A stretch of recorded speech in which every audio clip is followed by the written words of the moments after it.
সংসদ ভবন এলাকায় জুলাই সনদ স্বাক্ষরকে কেন্দ্র করে ধাওয়া পাল্টা ধাওয়া, ভাঙচুর ও অগ্নিসংযোগের ঘটনা ঘটেছে।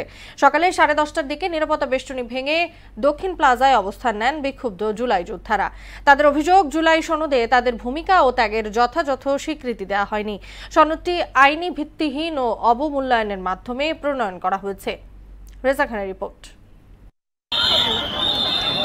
জুলাই সনদ স্বাক্ষরের বিরোধিতায় শুক্রবার সকালেই সংসদ ভবন এলাকায় অবস্থান নেন স্ব আন্দোলনকারী। গ্রিল টোপকে সামনে এগিয়ে যায় তারা। শেষ পর্যন্ত মূল ফটক খুলে দেয় দায়িত্বপ্রাপ্ত নিরাপত্তা কর্মীরা এবং এ সময় 5 শতাধিক বিক্ষুব্ধ যোদ্ধা অনুষ্ঠান স্থলের মূল মঞ্চ ও অতিথিদের জন্য নির্ধারিত স্থানে বসে পড়েন। দুপুরের দিকে ঘটনাস্থলে আসেন জাতীয় ঐক্যমত্য কমিশনের সহসভাপতি অধ্যাপক আলী রিয়াজ। তিনি বিক্ষুব্ধদের উদ্দেশ্যে বলেন, জুলাই যোদ্ধাদের সম্মান, নিরাপত্তা ও আর্থিক সহায়তা নিশ্চিতে কমিশন প্রতিশ্রুতিবদ্ধ।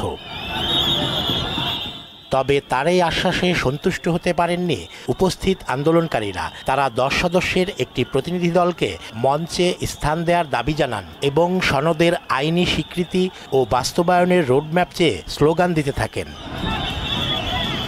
পরিস্থিতি উত্তপ্ত হয়ে উঠলে আইন শৃঙ্খলা রক্ষাকারী বাহিনী মঞ্চের চারপাশে অবস্থান নেয়। এরপর দুপুর 1টা নাগাদ পুলিশ লাঠিচার্জ শুরু করে বিক্ষুব্ধদের ছত্রভঙ্গ করে দেয়। ঘটনাস্থল থেকে কয়েকজনকে আটক করা হয়।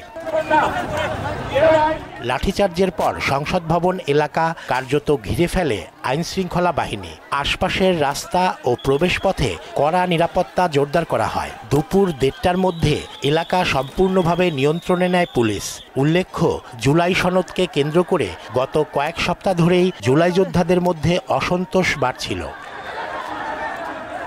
ক্ষুব্ধ জুলাই যোদ্ধারা সংসদ ভবন এলাকা থেকে বের হয়ে দাঁড়িয়ে থাকা পুলিশের গাড়ি, বেশ কয়েকটি ট্রাক ও বাস ভাঙচুর করে। পরিস্থিতি নিয়ন্ত্রণে পুলিশ টিয়ার শেল নিক্ষেপ করে ও ধাওয়া দেয়। রেজা খান, মোহনা সংবাদ, ঢাকা।